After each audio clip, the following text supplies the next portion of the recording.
ça pour 1 € au Lidl, dans un grand sac plastique. Bon, ils ressortent du stock qui est de la veille plus ou moins. Ils mettent ça dans un sac plastique et des fois ils mettent ça à 1 € devant les caisses. Là, pour 1 € j'ai une baguette normalement, donc autant vous dire que c'est une bonne affaire. Maintenant il faut tout congeler et il faut voir si c'est bon à la décongélation. Donc je vais vous tenir au courant. C'est parti. Donc on se fait des petits sachets avec le chouchou, des sachets avec les petits bâtons d'olive.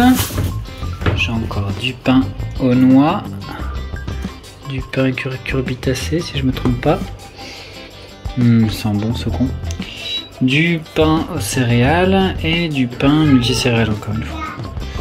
On va les couper en deux et les mettre sous film plastique, comme ça à chaque fois qu'on sort, on sort la dose dont on a besoin. Faut isoler le pain dans du plastique. C'est pas écologique, mais ça permet de garder la teneur du pain. Si vous le mettez directement dans votre frigo, congélateur, selon les ouvertures, fermetures, il va prendre l'humidité et donc après ça sera plus très bon.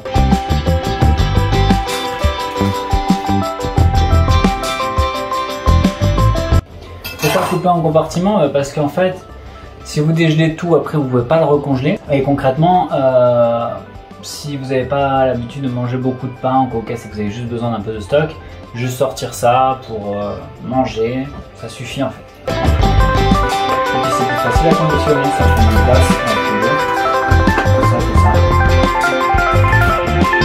Pour la petite histoire, je travaillais en restauration dans des restaurants semi-gastronomiques.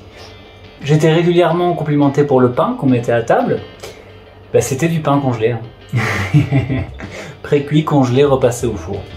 Et on le mettait en début de service sur les tables, fin de service, les gens ils le mangeaient et ils disaient il est bon votre pain.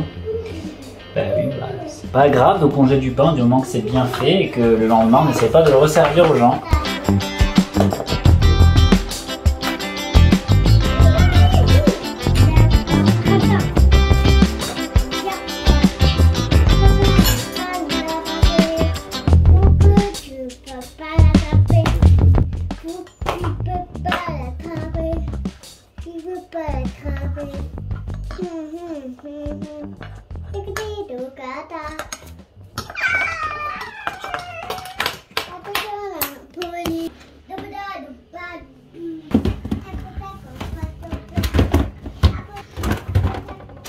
Ça, c'est une autre histoire.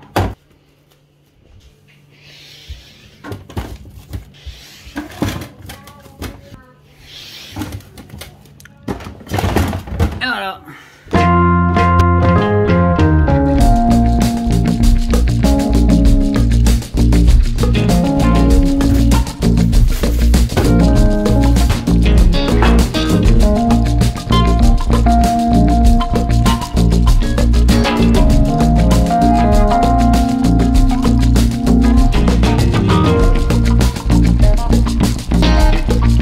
Alors je vais pas mentir, le pain sorti du congélo c'est pas mauvais du tout.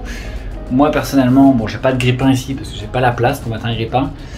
Sans les réchauffer un petit peu, c'est pas non plus transcendant. Mais ça reste tout à fait comestible, il n'y a pas de souci. C'est même très bon. Et d'ailleurs, j'ai pratiquement en 2-3 jours vidé ce bac là. Et j'ai pris la première grosse brioche de ce bac là. Ça part beaucoup plus vite que ce que je pensais que ça allait partir, mais surtout j'apprécie pas mal cette petite expérience d'avoir plein de pain à disposition plutôt que d'acheter des biscuits. C'est hyper intéressant de changer un petit peu les habitudes. Voilà.